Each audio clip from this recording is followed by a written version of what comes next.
যে বাজ পাখি এমি মার্টিনেজের হাতের উপর ভর করে আর্জেন্টিনা বিশ্বজয় করল, সেই এমি একদিনে এই জায়গায় আসেননি।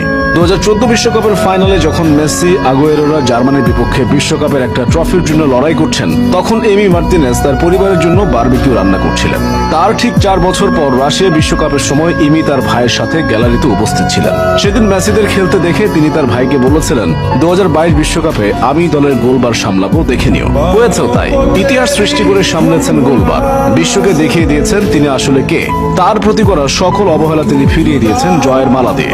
অথচ তার গল্পটা কিন্তু এত সহজ ছিল না। কৈশোর শেষে যোগ দেওয়া ক্লাব আর্সেনালে অবহেলিত হয়ে পড়েছিলেন তিনি।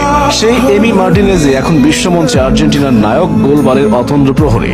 2012 সালে এমি যখন ইংলিশ ক্লাব আর্সেনালে যোগ দিয়েছিলেন, তখন তার বয়স ছিল সবেমাত্র 17 বছর।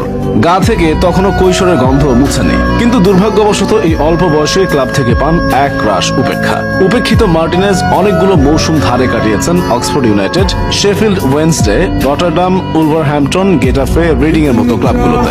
অবশেষে 2020 সালে অবহেলিত এমির সুযোগ আসে, তাও আর্সেনালের নিয়মিত গোলরক্ষক বার্ন্ড লেনোর চোটের সুবাদে। সুযোগ পেয়ে নিজের জাত চিরিয়ে একের পর এক ক্লিন শট, দুর্দান্ত অতিমানবীয় সব সেভ করেও মৌসুম শেষে উপহার পেলেন সেই চিরচেনা উপেক্ষায়। ক্লাবের পক্ষ থেকে ভালো খেলার সবচেয়ে বড় পুরস্কার ছিল আর্সেনাল তাকে বিক্রি করে দেয় অ্যাস্টন ভিলার কাছে। অ্যাস্টন ভিলায় যোগ দেওয়ার পর আর্জেন্টাইন বাজপাখি স্কাই স্পোর্টসকে দেওয়া এক সাক্ষাৎকারে আর্সেনালের উপর কিছুটা ক্ষোভ প্রকাশ করে বলেছিলেন, আমি এখনো আর্সেনালের সবকিছু ভালোবাসি এবং তাদের খেলাও দেখি। কিন্তু আমার মনে হয়েছিল আমাকে যেমন বিশ্বাস করার কথা, তেমন বিশ্বাসটা তারা আমার প্রতি কখনোই রাখত না।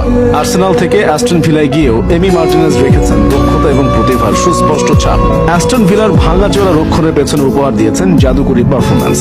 এমন ভঙ্গুর রক্ষণভাগ নিয়েও মৌসুম শেষে গোলরক্ষকদের মধ্যে সবচেয়ে বেশি ফ্যান্টাসি লিগ পয়েন্ট